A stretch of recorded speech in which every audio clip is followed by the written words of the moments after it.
Vopcast de hoje traz um conteúdo muito expressivo, desvendando o olhar da dependência química na juventude.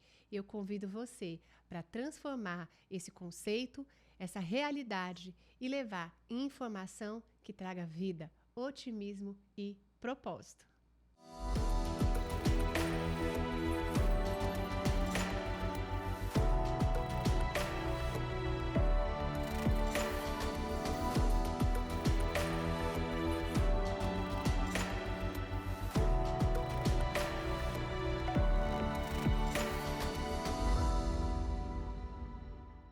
E o Vopcast de hoje traz um tema tão expressivo e sensível, porém necessário. Necessário ter informação para saber como agir, como identificar e o que eu posso fazer para transformar, de repente, essa realidade que é a sua realidade. E para falar de desvendando o olhar na dependência química na juventude, nós temos hoje uma convidada muito querida e especial, que é a psicóloga Carol Abreu, que trabalha já há algum tempo junto a esse tema da dependência na juventude, já trabalhou em algumas clínicas, não só no estado do Piauí, mas Maranhão também, com um trabalho tão lindo, desenvolvendo a escuta, o apoio à família que tem dentro do seu ambiente familiar um dependente químico e que é na juventude, na parte do desenvolvimento humano da juventude ou não. A gente vai trazer esse tema tão sensível, mas que tem acometido muitas famílias. E nossa intenção hoje é levar não só conteúdo, informação, mas oportunidade de você, de repente, desvendar esse olhar para uma realidade que está dentro da sua casa e dentro da sua família. Carol, seja muito bem-vinda, que alegria ter você aqui. Ai, muito obrigada, estou muito feliz de falar esse tema, como você disse, tão necessário e importante nesse tempo, né, que estamos vivendo. E você já trabalha com essa questão da dependência química e por que começar pela juventude? Sim, a gente tem muitos casos hoje, né, voltados principalmente para a juventude. E é importante a gente destacar essa fase da nossa vida que a gente leva para a vida adulta, né, para a sua fase ali da velhice. Então, assim, é justamente na adolescência onde a gente também tem aqueles contatos, os amigos, os primeiros contatos, as descobertas que podem ser evitadas, né, dentro dessas drogas lícitas e ilícitas e que também a gente pode prevenir para não perpetuar, né, nas demais fases da vida, como o adulto e a velhice. Eu queria começar o nosso bate-papo hoje trazendo muito a questão de percepções dentro do ambiente familiar. Por isso, desvendando esse olhar. E aí, dentro dessa perspectiva, como você percebe que chega até você, né, na clínica ou até mesmo nos grupos de apoio terapêutico que você trabalha, como é que chega essa fala? Poxa, eu nem percebi, eu nem olhava para isso, né? Como desvendar esse olhar para, de repente, na sua casa, um dos seus filhos está vivendo uma situação de dependência química? Sim, principalmente ter esse contato paterno, materno, de sentar, conversar, olhar, observar. Né? Muitas vezes os pais chegam pra gente e dizem assim, mas é fase, vai passar. Será que vai passar? Será que é realmente somente uma fase? Então, é ter esse cuidado realmente do pai, da mãe, de sentar, conversar, entender, conhecer quem são de fato seus filhos, né? Porque conviver é muito diferente de estar ali somente presente. E um autor muito interessante que fala sobre isso, de identificar, né, as fases da vida, é o Maurício Knobel, que fala sobre a diferença, por exemplo, do uso e das diferenças comportamentais que um uso de droga pode trazer com a vivência, digamos assim, estrutural do adolescente, né? Ali é da juventude. Então, existe uma diferença muito grande que precisa ser observada, que precisa ser cuidada dos pais, né? Quem convive perto. Claro que eu vou perguntar isso.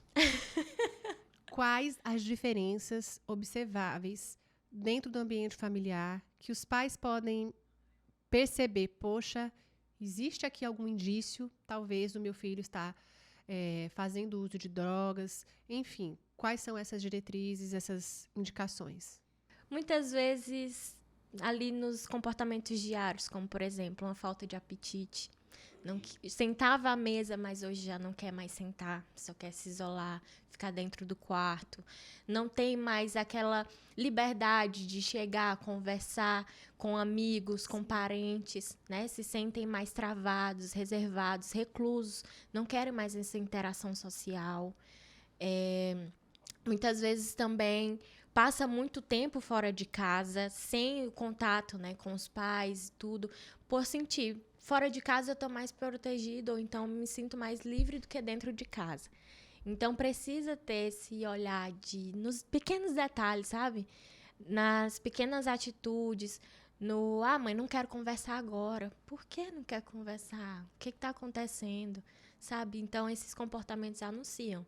Pequenos comportamentos anunciam, já que essa E a gente precisa olhar e entender que a juventude ela é uma fase do desenvolvimento humano bem sensível. Nós temos ali uma explosão hormonal, nós temos ali um contexto também social de inserção desse adolescente no ambiente em que ele convive, vínculos, de repente, eu troquei de escola, comecei em novo ambiente. Então, Demais. esses são fatores que contribuem de maneira muito direta para que esse adolescente, para que esse jovem, ele possa buscar formas e maneiras de escape para lidar com esse adoecimento que começa no emocional. No emocional, com certeza.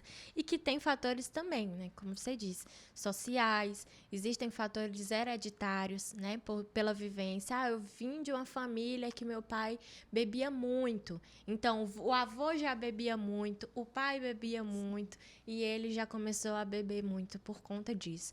Então, tá tudo muito linkado, né? Não são fatores separados. Isolados. Outra questão que eu acho importante falar qual é a importância dos familiares participarem de um grupo de apoio terapêutico?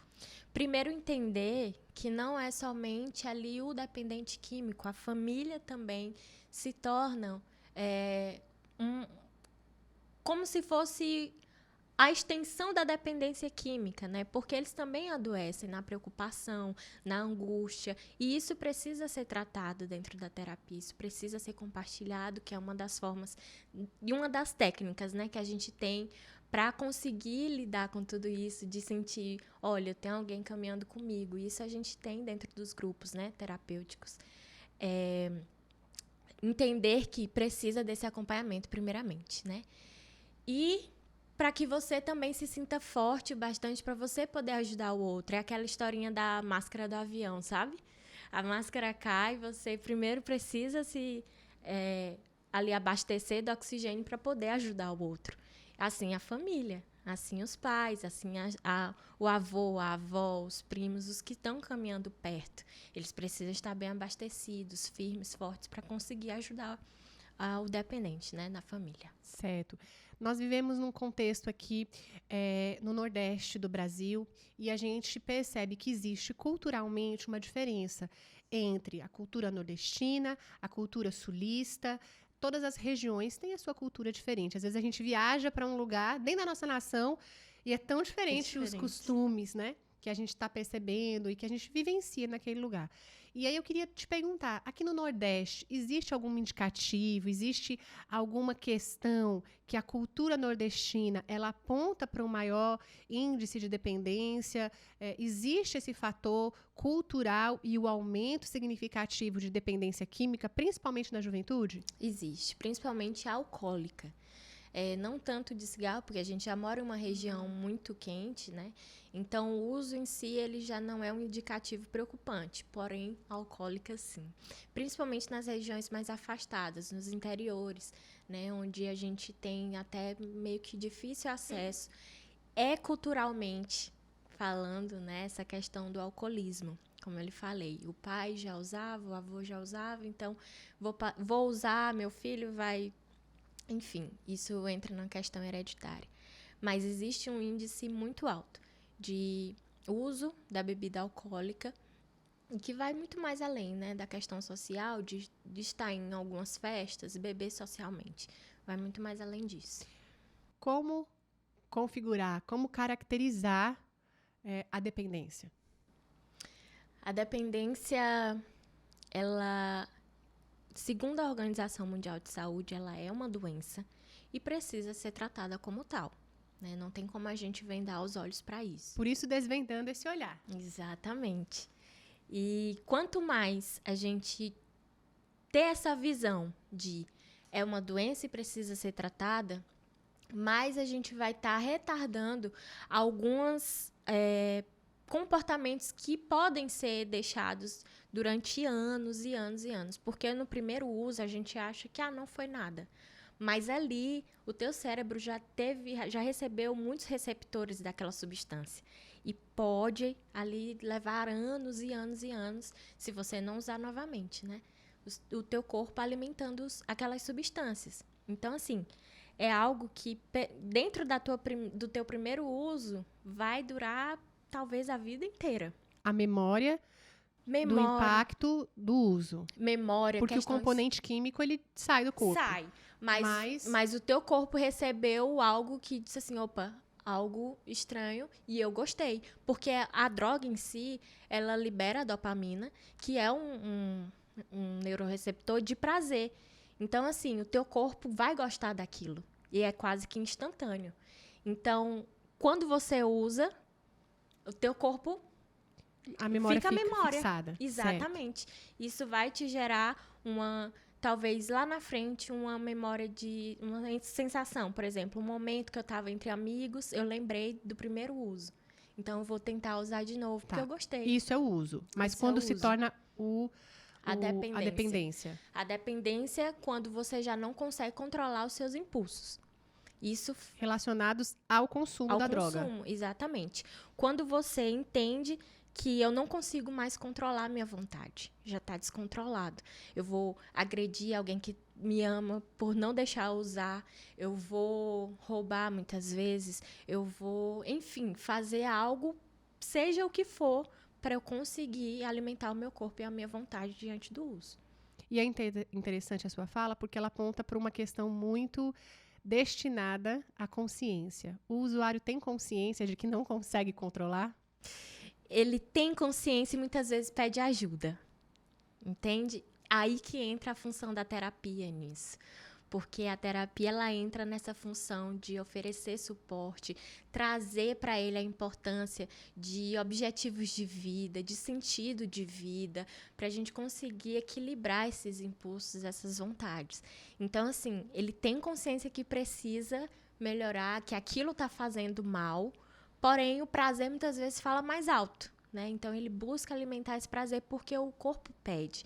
E tem os sintomas, né? Corporais mesmo, suando frio, às vezes dores no estômago, dores de cabeça, porque o corpo está acostumado com uma substância que é muito forte, né? Que é uma substância química que acostuma, querendo ou não, teu corpo acostuma de alguma forma e vai pedir. A essa resposta de prazer imediata. Sim. E aí, quando a gente fala sobre desvendar o olhar, nessa transição da juventude, da adolescência, a droga, ela entra talvez como um escape para a minha dor, para a dor que eu estou vivendo nesse momento.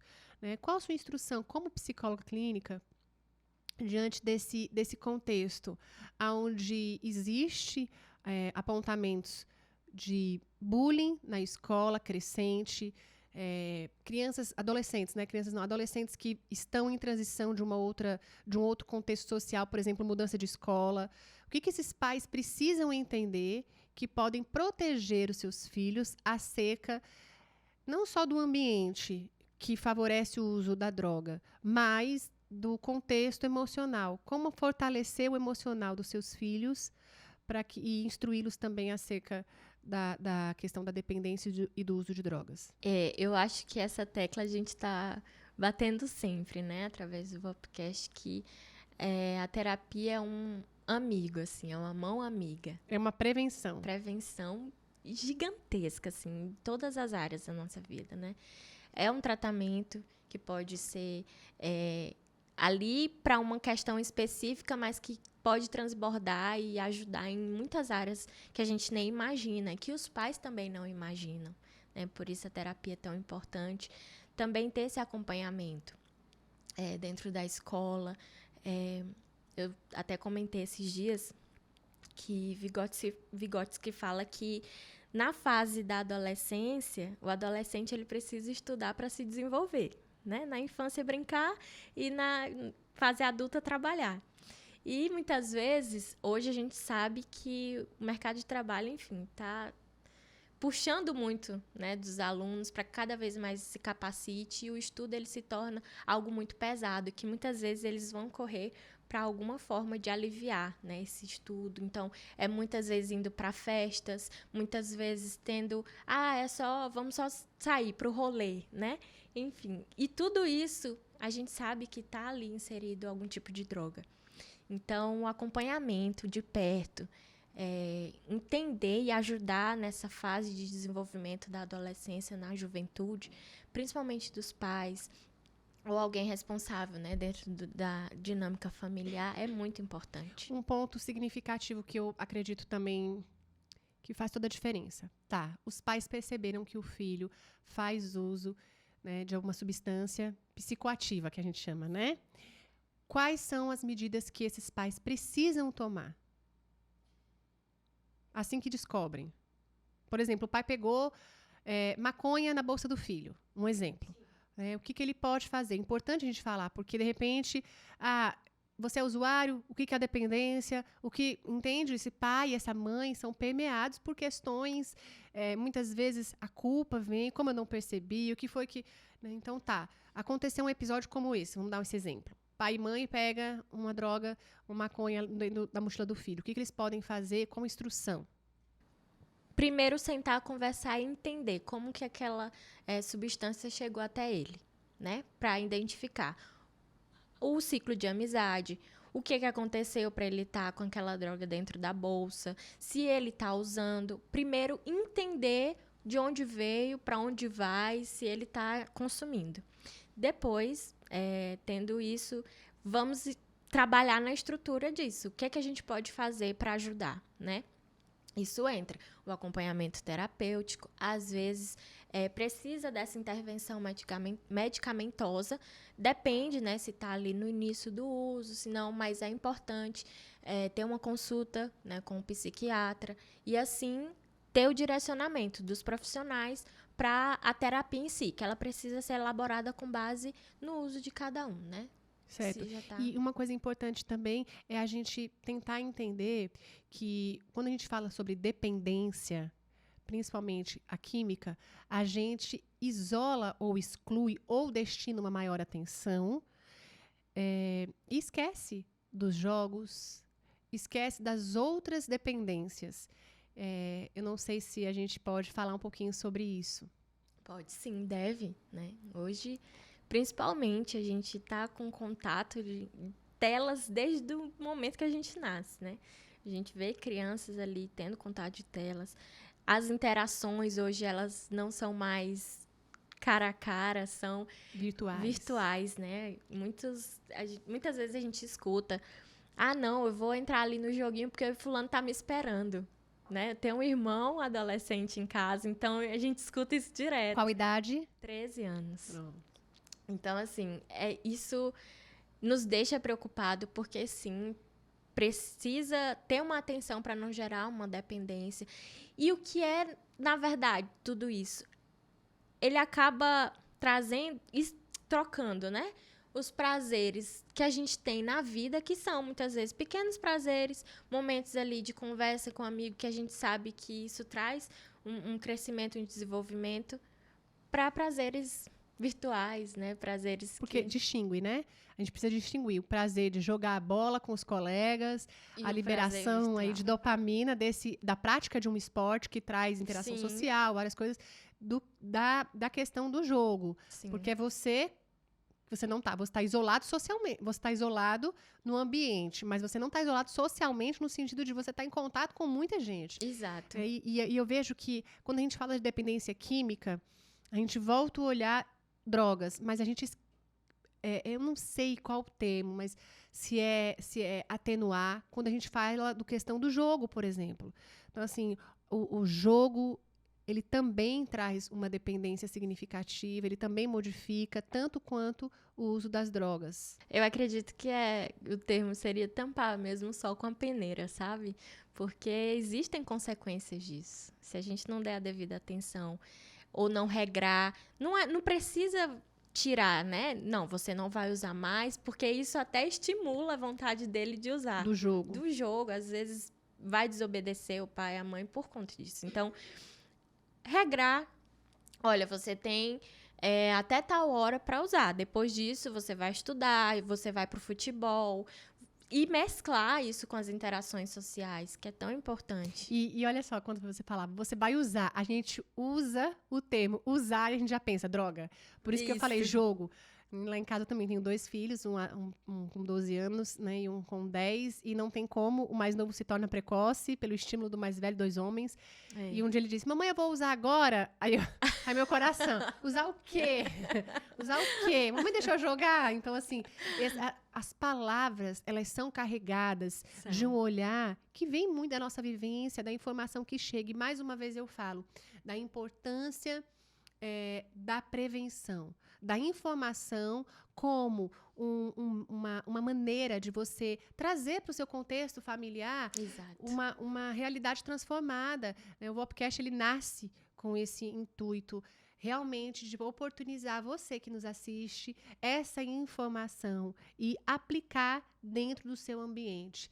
E aí eu queria também agora trazer uma questão tão importante. A gente vê aí contextos familiares onde pais divorciados e o filho tem que estar uma semana guarda compartilhada, questões voltadas a essa nova realidade familiar que tem sido crescente. Isso favorece também, Carol, a esse adolescente, o que os estudos apontam. Eu queria que a gente trouxesse um pouco também dessa questão. Sim, com certeza.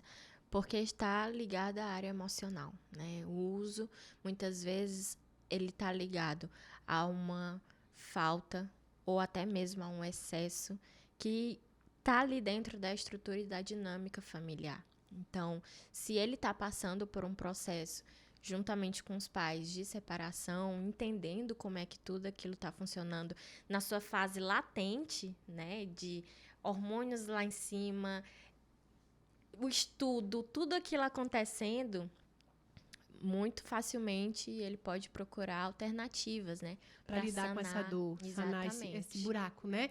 E daí a importância também desse suporte, não somente emocional, mas de escuta, porque a desconfiguração desse lar, ele traz algumas questões. Será que eu contribuí para isso? Essa fala, ela vem muito. Exato.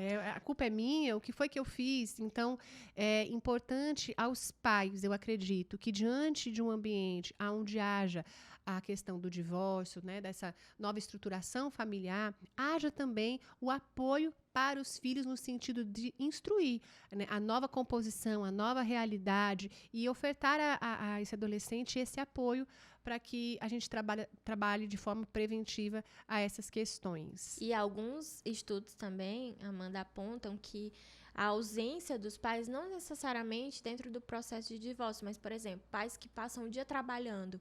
Ou que viajam. Ou que viajam muito. Então, o filho fica ali com a avó, com o tio, com a tia. E ele tem essa ausência, né, do acompanhamento materno ou paterno. Isso faz com que ele não se sinta dentro da cabecinha, né?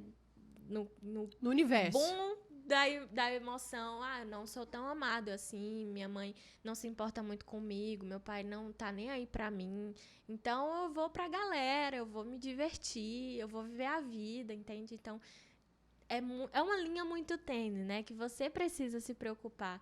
Não somente com a parte social, mas também emocional. Tá muito essa estruturação, né? Exato. A gente fala muito sobre inteligência emocional. A gente tem conteúdo sobre isso, Sim. Mas a gente precisa desvendar esse olhar singular. Exatamente. Eu acho que o olhar singular, o olhar da mãe para si, e aí se estruturando também conseguir olhar para o filho, porque todos têm o seu nível de sofrimento e o seu nível de compreensão do que está acontecendo naquele ambiente familiar, quer seja no divórcio, quer seja fora dele, quer seja em todas as esferas, em todas as estruturas familiares, existe a necessidade desse olhar singular para os seus filhos. Exatamente. Carol, eu amei o nosso bate-papo, eu acho que foi assim muito instrutivo. E eu gosto sempre de pedir dica. Tem alguma dica de filme, de livro, que pode dar? Peguei de surpresa. Tem algum material que você acha bacana? Sim. Ou até mesmo cartilhas, conteúdos que você possa aqui indicar para os pais? Me lembrei que agora eu adoro ler e eu acho interessante a gente trazer isso também. Sim. Existe esse autor, né, que eu falei agora recente. Qual o nome dele? Maurício Knobel. Tá. Ele fala muito sobre a adolescência, então você, pai, mãe, familiar, que tem interesse de conhecer, porque é uma fase que precisa também ser estudada. E a gente né? aprender. Uma vez eu falei pro meu filho assim, foi um episódio lá em casa, e eu disse assim pra ele, eu tinha dado uma pisada na bola, aí eu disse assim, filho, me perdoa, a mamãe não foi pra faculdade de mães. Aí ele olhou pra mim e disse, mãe, ela existe? Eu disse, não, é na prática, e você é o primogênito, a gente tá aprendendo junto. Nós estamos aprendendo juntos. Então, é ter esse olhar compassivo consigo também, né? Mas a gente aprende estudando o que esses autores são especialistas. Então, dicas que eu também quero ter. Exatamente. E também procurar projetos para envolver, né, os filhos, como a gente tem a Junior Activement também, que é um projeto de empreendedorismo jovem. Que legal! Então, envolve essa galera, né, para estar dentro desses projetos, criando novas formas de sustentabilidade. Então, tudo isso vai fazendo com que o adolescente ele tenha uma nova visão de mundo. Né? E assim a gente vai conseguindo lidar com emoções, com sentimentos novos dentro dessa fase. Muito obrigada. Foi uma alegria ter você aqui. Obrigada. E fica aqui o nosso episódio especial para você, pai, mãe, cuidador. Desvende esse olhar em você e na sua família. Compartilhe essa mensagem, que ela leve muita vida, otimismo, propósito e que cuide inspirando transformação na sociedade. É isso, vamos ao nosso brinde, o brinde oficial do Vopcast. Mais uma edição especial.